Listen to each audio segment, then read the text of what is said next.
श्री स्वामी समर्थ. आज आपण शीघ्र फलदायी ठरणारी साधना कोणती याविषयी आपण माहिती जाणून घेऊया. योग्य आहार कोणता व शीघ्र फलदायी साधना कोणती या दोन्ही प्रश्नाची उत्तरे व्यक्तिनिहाय बदलणारी असतात. कारण व्यक्तीची जडणघडण कोणत्या वातावरणात होत गेली यावर त्याच्या साधनेचा मार्ग अवलंबून असतो. पण त्यातल्या त्यात ढोबळमानाने एवढेच म्हणता येईल, ज्याची आवश्यकता जेव्हा भासते तेव्हा त्याला तो पदार्थ लाभल्यास त्या पदार्थापासून संतोष प्राप्त होतो.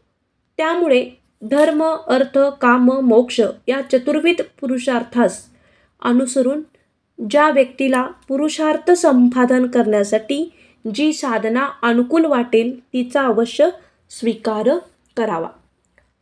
हल्ली बहुसंख्य लोकांना अर्थप्राप्ती हवी असते, त्याबरोबर संकट निरसनही हवे असते.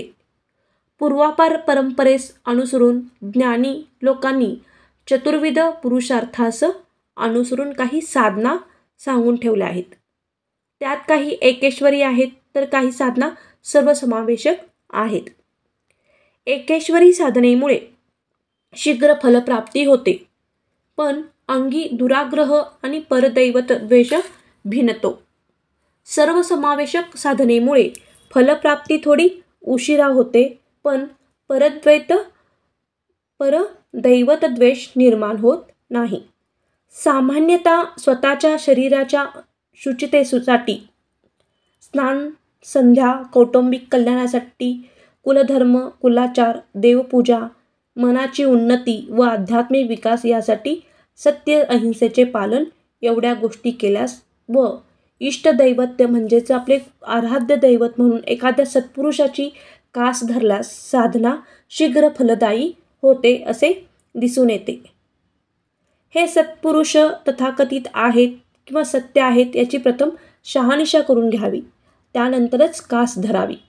कनक, कांता, कीर्ती, कृषी यामागं धावून त्यांचा संचय करणारे महाभाग हे नावाचेच सत्पुरुष असल्यामुळे त्यांनी घालून दिलेल्या मार्गाने साधना केल्यास फारसे यश येत नाही.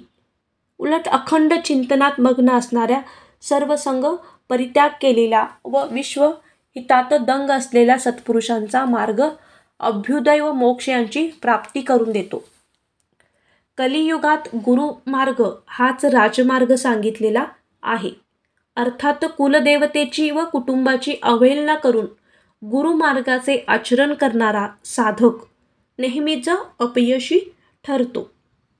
साधनेच्या शीघ्र फलदायित्वाच्या बाबतीत महत्त्वाचा निकष म्हणजे एकदा तावून सुलाखून व नीट पारख करून घेतलेला साधना मार्ग कोणत्याही परिस्थितीत मध्येच खंडित होऊ नये.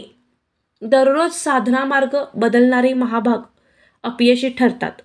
उलट एकच साधना करणारे साधक उत्कर्षाप्रत पावतात असे दिसून येते. श्री स्वामी समर्थ.